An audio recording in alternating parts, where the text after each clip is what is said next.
I'm as always, I'm at Gen Con and tired, but I don't care. I'm having a ball here, guys. This is great. I'm actually here at Atomic Mass Games. I gotta say I'm geeking out right now because I love all of these mini games. They have all of the properties that I love. They got Marvel, they got Star Wars. Yeah. They make them in minis. If you ever watch my channel, I'm obsessive. I call myself kind of a mini. Anything with minis, I will go gaga over. You can put out a mini and I love it, especially if it's a property I love. But that's not to say the game isn't amazing. These games are amazing. Will here is the main man. He is going to tell us all about Marvel Crisis Protocol. If you haven't played this game, it's awesome. But they're going to you're kind of going into a new base set now, right? Is that where you kind of not like a relaunch where you're just kind of repackaging? No, like so 4 years ago at Gen Con, actually, 2019, we launched the brand new Marvel Crisis Protocol miniatures game. Yep. So it's been 4 years. We've learned so much. Like, our team has grown in skills. So we have an amazing group of people. Several of them have been with us since the beginning. Yeah. And we knew that we were kind of getting to a point in time where we wanted to update, we wanted to give a refresh to that core set experience. Right. From our vantage point at Atomic Mass, we want those core sets to be like the best of the best starting experiences possible. Right. Which means it's not giving you like an amuse-bouche of the game. It's not giving you like a general tasting. Right. I'm not going to hand you a plate of food and be like, salt and forks sold separately. Yeah. Right. Yeah. No. Like, no. We really strive to make sure that when you get that box, you can show up at a game night and you can just play the game, right? Yeah. And you can feel very comfortable like slotting in with veteran players and new players. I like that philosophy, by the way, because that's really playing a lot of these kind of games. You know, I can't name how many two-player, starter sets you get, and it's like, well, that's cool, but if you want to show up at game night, you better go buy like an army. You got to get more stuff, right? Yeah. So with that mentality in mind, right, and with the fact that we knew we could just improve overall the visuals, the sculpts, at every level, we thought we could make things more better. More exciting, right? Your sculpts are already great. They're already on top of that, we knew that where the game had progressed after 4 years, well, the core set was still a good value. That original core set was still really great. Right. The fact of the matter was it wasn't hitting the goals that we had set for it. It was lagging a little bit behind because, you add more characters, you add more abilities, the game meta shifts a little bit, players start to do different things. You get better as like a game developer and designer, and you start to understand the game systems you're building more.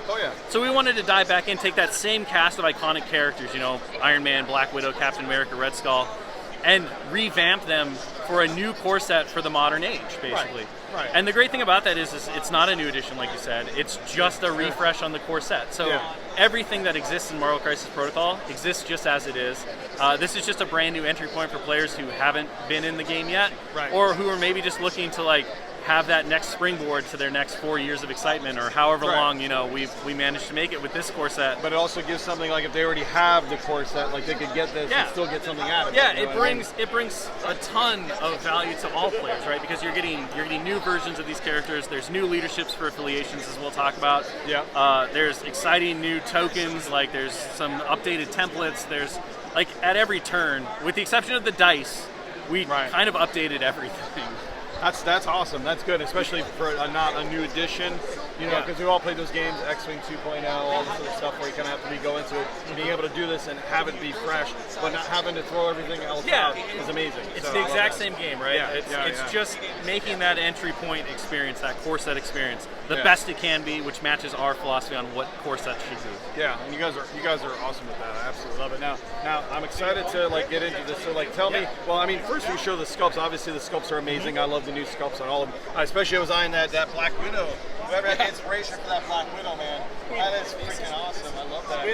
A lot of our poses come from conversations between myself, the creative director, our art directors, and our sculpting team. Yeah. And we're trying to figure out what to do with Black Widow, and I was like, what about a tiger knee, right? Like give her one of those Muay Thai knees. So Sagat. And tiger knee. Because we thought, I was like, that'd be really dynamic. It's really powerful. Yeah. And then as we were going through the process, Dallas and his team and the sculptors were like, well, we're going to do this cool thing with Ultron, and he's going to have these Ultron bots now. Yeah. What if we just integrated all those into the train? Like, Ultron's taking over the city. Let's tell a narrative in the core box, which we all love at AMG. And then, of course, it got put into the train, and then all of a sudden I come in one day, and he's like, Okay, I did a thing with Black Widow, and now she's cranking that Ultron button, just bursting it apart. Oh yeah, no, and I was like, that's that. fantastic. That's amazing. So I immediately caught my eye. I was like, that is really slick. Yeah, it was like that in the Spidey one too, with the Venom. I mean, both of them are. And Spider-Man's one of those ones where he's always in the air, and he's always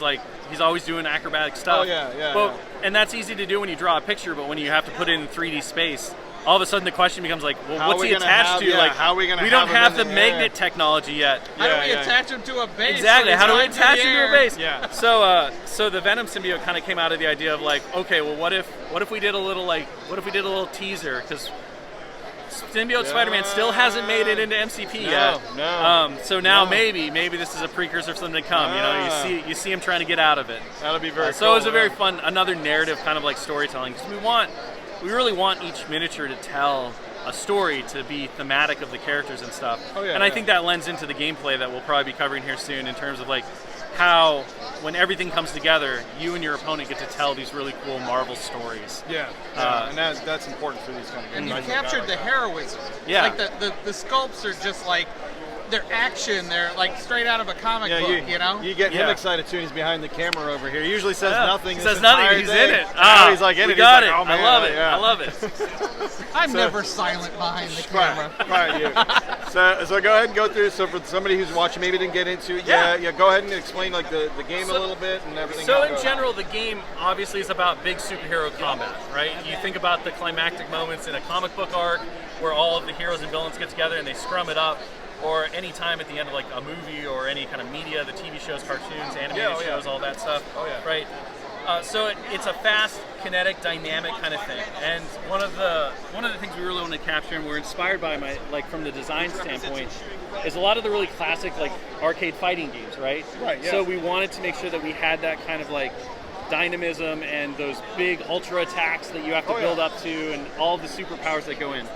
Not to segue too hard, but you ever consider making a Street Fighter skirmish game? Because I play Street Fighter, and oh my god! You can talk to my boss if they convince me to do that. I'm in. I would be. I'll make anything. That would be amazing. It would be smaller scale Street Fighter. Oh my god! Anyway, that's all another story for another day. All right. I would distracting the man. I know. I'm distracted. I'm just so every character has a stat card in Marvel Crisis Protocol. The stat card effectively tells you everything the character does. So it translates it from the comic book to the tabletop. Yeah. They have defenses. We split attacks in Marvel Crisis Protocols into 3 types. So you have physical, energy, and mystic. So physical is punch kicks. Energy is energy blasts and stuff. And mystic is unnatural attacks, magic or psychic attacks, things like that. Characters have a stamina value. One of the really cool things about Marvel Crisis Protocol is the worst thing in a game is when you put your favorite character on the table and they get knocked out right away and you don't get to do anything with them. Yeah. So in Marvel Crisis Protocol, every character has a healthy side and an injured side. So during the course of play, if your healthy character ever gets damage equal to their stamina, they become dazed, so they kind of fall down, right? They get woozy. Yep. And then at the end of the round, they actually remove all their damage and they flip over to their injured side. So they effectively have 2 lives, right? When an injured character takes damage equal to its stamina, it is removed from the table and KO'd. Okay. This means that characters will always have opportunities to basically do things before they get removed from the table most of the time. Additionally, the stat card also gives you their attacks, it gives you their superpowers, so all the cool stuff that they can do. Now, we talked a little bit about how there was an influence of old school fighting games. Right. In Marvel Crisis Protocol, one of the most important things is this little token. So this is called a power token. Yep. So you can think of it like meter or energy in other games, right? But basically, characters throughout the course of battle are going to build power. And they're going to do that primarily by making attacks and by taking damage. Right. And when a character has power, that's how they're going to be able to utilize their superpowers and their big super attacks, right? Yeah. Oh yeah. So we see here, Red Skull has a cosmic burst. That attack is free, so this is what we kind of call his builder attack. Every time he does damage with it, he gets to build power. Reality bows to me, that's his super attack. He uses the full force of the cosmic cube, he tears apart reality, and this attack is so powerful, in fact, if you can roll a certain results in your dice, you might get to do it twice. But this attack costs 4 power, so you have to build up to it, right? And this kind of builds into the theme that when you watch superheroes fight or you read comic books, they never start with their biggest attacks. No, you always have to go a few rounds, and then you're I'm on the ropes, totally. now I'll end it, Totally, now I'll end it. And that's even true in every video game or anything you ever play, you got to build up. Yeah. So Crisis Protocol is played over 6 rounds. and each round is broken down into 3 phases. The first phase is called the power phase, and this is where every character gains 1 power. So no matter what's happening to a character, even if they're in the corner getting ignored, they're going to slowly build up power so that they can come in and like ruin somebody's day. Psyched out. Exactly. Dragon Ball style. Exactly. Power up. Oh, there's another license for you. There you go, Dragon Ball. So many. You're just talking my language here. I'm going to send you over to my boss and be like, this man has good ideas. I'll take a job anytime. So once you've done the power phase, you move to the activation phase. Activation phase, each player takes turns activating each one of their characters. Right. So I would take a turn, then you would take a turn, and we go back and forth. Once all characters have activated, we go to the cleanup phase. In the cleanup phase, we score points. Crisis Protocol is a game that is a race to get to 16 victory points. So if you look at this little counter here, you'll see that as you score points, you're going to go up the track. And then eventually somebody's going to get to 16. The first person to get to 16 wins. Right. Alternatively, if the game goes to round 6, the game will end and whoever has the most points will be the winner. Yeah. I like that aspect too, because at least gives kind of a cap to the time. So instead of like we have to blow up, like it's not Legion where you're playing for 3.5 hours. Yeah, or something. No, like that. it pushes Legion, engagement a bit forward, right? But it also goes into the idea of where it's Legion or a game like that is more about the strategic army push, and you're doing more manipulation, right?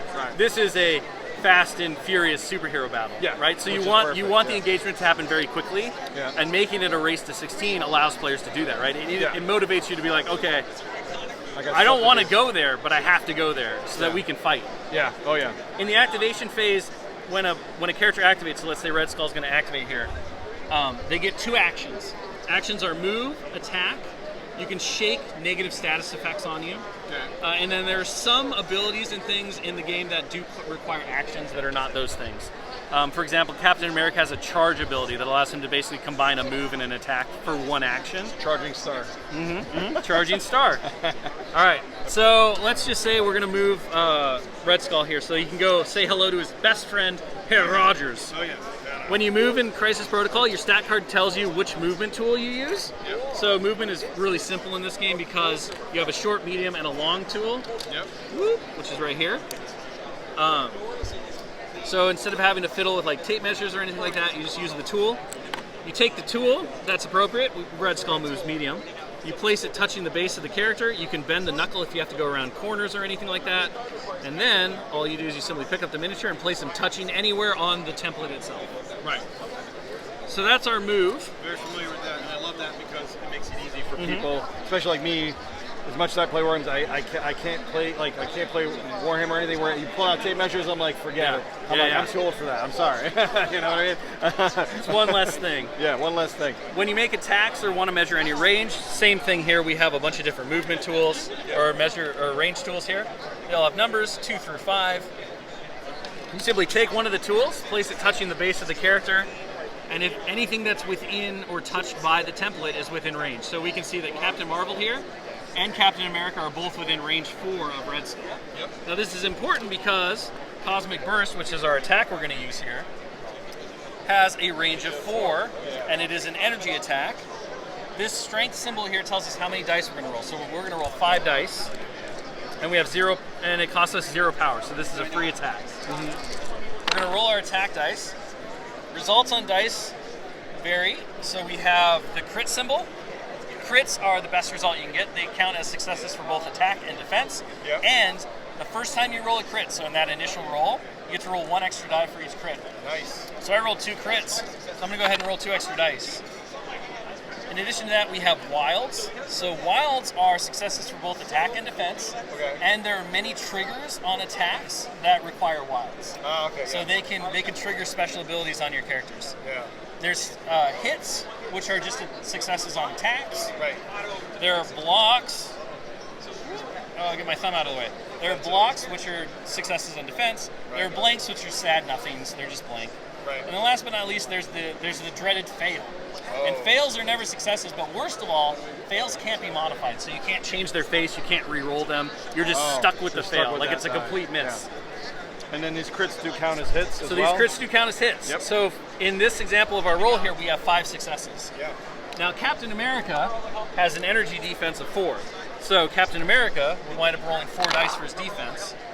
and we would see here that he would have one success because crits, wilds, and blocks are successes. Right. So he only has one. Once attacker and defender have determined their successes, you simply subtract the defender's successes from the attackers. Anything that's left over, in this case 4, deals damage to the target. So Captain America would take 4 damage. He has 6 stamina, so he's still up. Yeah. He's okay. Now, Cosmic Burst has a special rule that says after the attack is resolved, for every point of damage you deal, you get to gain 1 power. So Red Skull would gain 4 power. Wow, yeah. Now, there's a global rule that says whenever a character suffers damage from an enemy attack, they gain a power. So Captain America would take 4 damage, but he would also gain 4 power. Oh, every bit of damage you get a power. Every bit of damage that's caused by an enemy effect, powered up. you get power. So Yeah. this kind of goes back to that fighting game analogy, right? Like as characters take damage, they're also building power so they can do more on their turn. Yeah. They're getting stronger. And it's a great snapback mechanic because Yeah. even if your character's getting wailed on, the fact of the matter is that when they activate next, if they have like 8 or 9 power, they can do all the stuff they want to do. Yeah, And they can really hit back hard. Yeah. So we have a bunch of power. Red Skull's done 2 actions. He's done with his actions. But he's not done with his turn. And the reason is because superpowers on a card don't cost you actions. So we have a bunch of different options here. There are several different types of superpowers. There's active superpowers, which can only be done on your turn. There's reactive superpowers, which can be done during a triggering event. Right. And then there are innate powers, which are always on. We're going to go ahead and showcase one of my favorite things about Crisis Protocol, which is if the terrain isn't nailed down, it is interactive, and that means that certain characters can throw it. I love this part.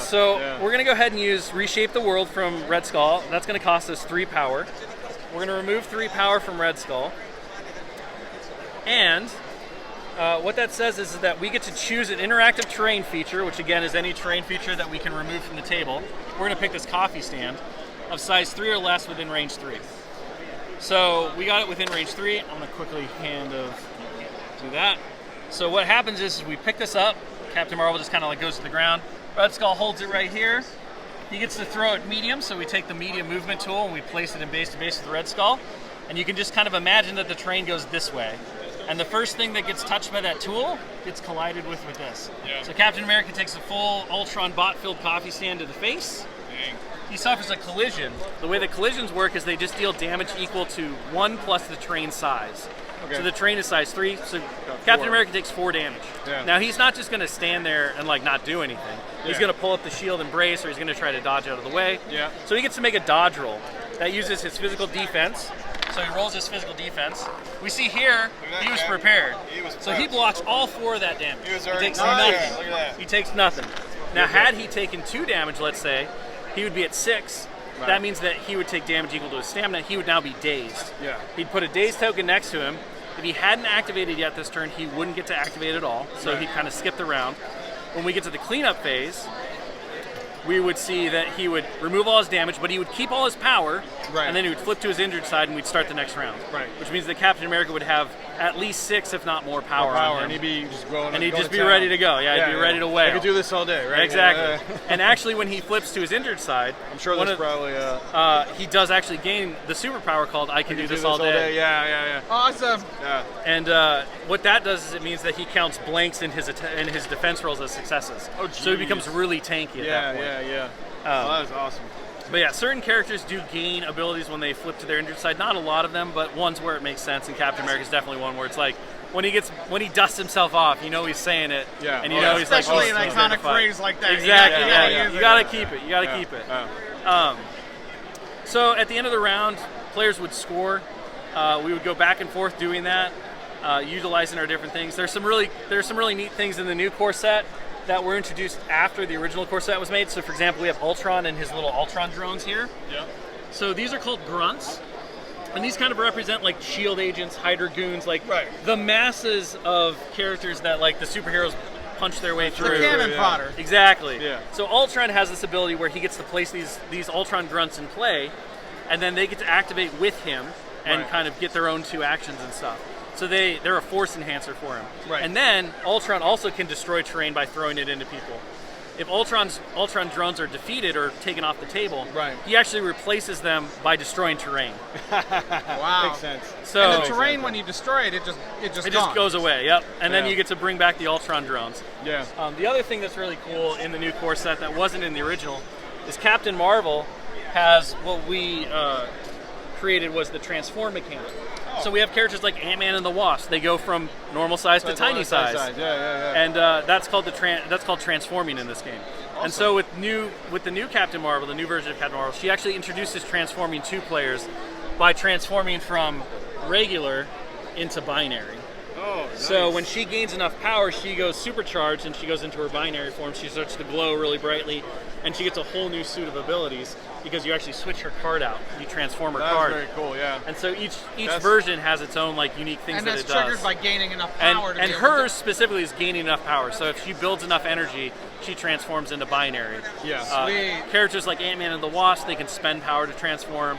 Other characters like Hood, he will transform if he takes damage because his demonic form comes out. Okay. So like yeah, each transformation is kind of unique to the character that has it, Awesome. and represents how their powers work in the world, in the universe. This game is awesome. I hope you guys are like this game is such a easy to play, fun game. But the thing is, it's so evocative of just superhero fights, and that's what I love about it. Is just throwing the terrain around, smacking each other in the face, having your iconic powers, those lines. I'm sure there is one Cap line I was wondering if it was in there, but I won't say it.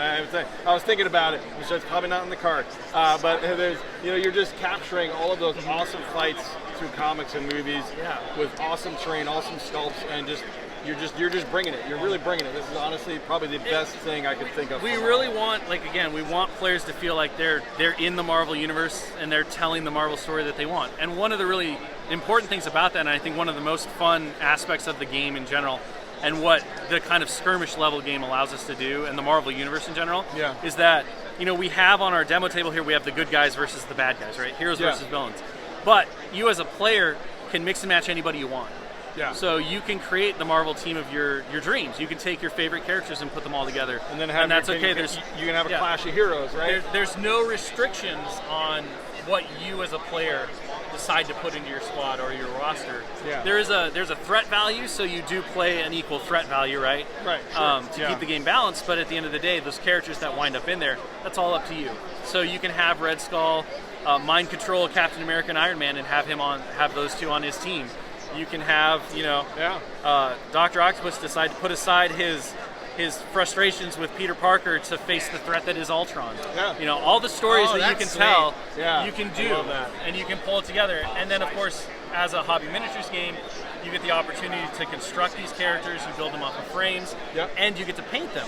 And so you can paint them in the iconic colors that they have, or you can create your own color schemes, your own team colors, all that stuff. Bright chartreuse, Doc Ock or you could whatever. you could do whatever you want. cyberpunk, like you could do a cyberpunk squad and just do them like all half magenta, half cyan, and just have them like in the neon city lights, right? I love that. And that's really a cool thing for board gamers too, and for hobbyists. Like you can come in as a board gamer if you just want to throw it down and slap some paint on them, or even just I hate to say it, gray models. You could go and have fun with the game and have a good time. And the game is not super long. It's not super intense. It's not your war games, and you're not spending like 5 days, building your thing. You come in here, you play the game, you're good. It's like X-Wing and all those other games where you fell in love with, where it's a minis game, but it's also a whole game. Once you have a grasp of the rules, once you've played a couple games, 60 to 90 minutes is typically like the longer end of those games. So it is really easy. It's on a 3x3 table, so it's got a compact footprint for folks. It's about the same as like one of your bigger 4X. It's actually smaller than your 4X board games and things like that. No, it's perfect. So, it's a perfect range. But the other like thing that and the reason that I love miniatures games is that it is a lifestyle. Like you get to build skills in so many areas. So you get to be better at the game. You get to develop your tactics and stuff.